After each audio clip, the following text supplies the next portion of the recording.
Salom do'stlar, bugun bizda Cobalt MCM start stop ulanishini tushuntirib o'tib ketmoqchiman. Biz ustanovka qilayotgan start stop ko'k korobkali bo'ladi.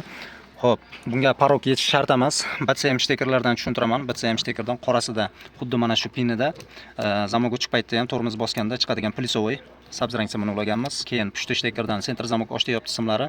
Bu yopganda chiqadigan plyusovoy, bu ochganda chiqadigan plyusovoy simlari bo'ladi. Yashil и ko'k simlarni ulaganmiz. Keyin start stop plyus minusini esa eng pastdagi oq shtekerdan olganmiz. Ko'rishlaringiz mumkin. Massa, undan keyingi qizil oq polosali постоянный plyus. Через zamok va asosiy simlarda esa zamokda o'zidagi shtekerdan olganmiz. Buni BCM tomonidan yashil shtekerdan ham ulasa bo'ladi. Biz endi mana shunga o'rganib qolganmiz. Zamokdagi simga ulaganmiz. Xo'p, oq simimiz через zamok simi, qizil simdan keyingi simimiz esa ACC sim bo'ladi. Benzin nasos simini esa ACCga berib qo'yamiz. Hech qanaqa parog yechib yo benzin nasosda o'ziga ulash shart emas. Qulflanib qolmasligi uchun biz bitta dona bitga samarez qotirib qo'yganmiz.